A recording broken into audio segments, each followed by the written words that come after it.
Je m'appelle Flore Prébé, je suis photographe plasticienne. Après mon diplôme de photographe, je travaillais plutôt sur des sujets intimes qui partaient vraiment de mes expériences personnelles et la photographie de mode est venue sublimer mes sujets. C'était vraiment un prétexte pour passer des messages, on va dire, par les habits. Et ensuite, j'ai monté mon studio de photographie, j'ai collaboré avec des marques et j'ai commencé à avoir aussi un rapport à la photographie plus commerciale. Initialement, je faisais beaucoup de photos en pose longue et j'avais envie d'avoir des photos floues et ça devenait de plus en plus pictural jusqu'à devenir une obsession. J'avais vraiment ce besoin d'intervenir sur le tirage, que ce soit avec de l'aquarelle, avec un peu d'acrylique. Je viens réinterpréter chaque scène, chaque vêtement. Quand j'ai commencé à imaginer la série Illusion, on sortait un peu du confinement. À ce moment-là, on regardait beaucoup d'images sur les réseaux sociaux, de personnes qui faisaient du sport. Je me suis vraiment posé la question de ce qu'on renvoyait, nous aussi, en tant que photographe, en tant que faiseur d'images. Et là, je me suis dit, il faut que je fasse une série sur la dysmorphophobie.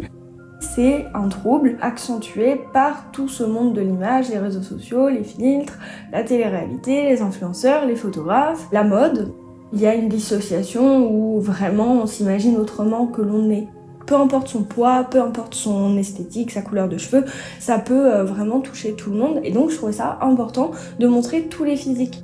Je voulais montrer des corps complètement déformés, travailler sur la couleur en ajoutant des couches de peinture, un petit peu comme des choses qui viennent parasiter l'image qu'on a de nous-mêmes. J'avais envie de rencontrer des personnes qui avaient vraiment ce trouble pour avoir un regard éclairé sur la dysmorphophobie. Pour certaines personnes, ce n'est pas rien d'être pris en photo, c'est vraiment une épreuve. C'est plutôt vécu comme un caprice, alors qu'en réalité, il y a une vraie problématique psychologique derrière et il faut qu'on sensibilise sur ce sujet-là.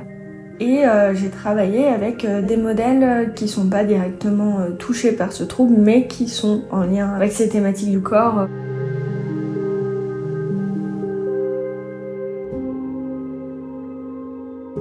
Cette image-là, elle est le point de départ du projet. J'avais vraiment imaginé des corps surréalistes, des corps qui pourraient être sortis de notre imagination. L'image interroge, peut faire peur également. Qu'est-ce que c'est que ce corps à l'envers, vert, déformé, avec des coups de peinture? Et j'aimais bien aussi, surtout sur cette image-là, la notion de corps pâte à modeler. On aurait envie d'attraper une jambe, de l'étirer. Et aussi, c'était intéressant parce qu'il y avait ce sein qui tombait, vu que j'ai inversé l'image. Et donc, il y avait ce sein plus gros que l'autre. C'est intéressant aussi de casser cette notion de corps parfait.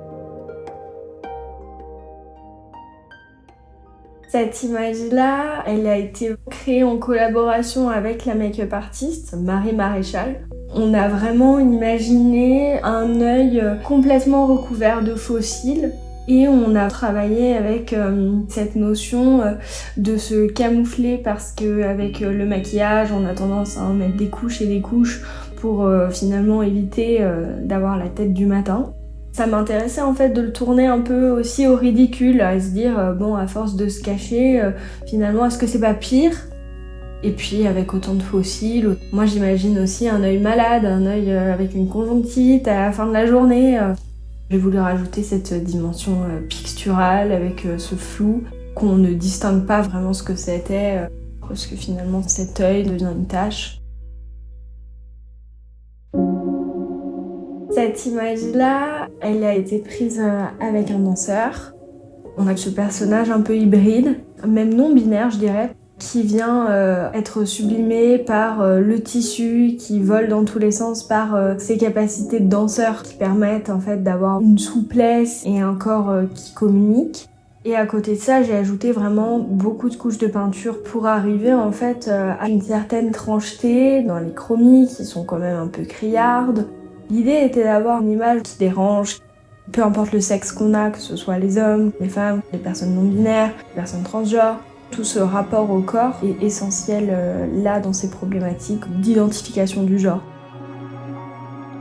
La photographie de mode, c'était vraiment une excuse pour pouvoir parler de toutes ces problématiques. Le problème n'est pas la mode, le problème c'est vraiment le rapport au corps dans la société de manière générale.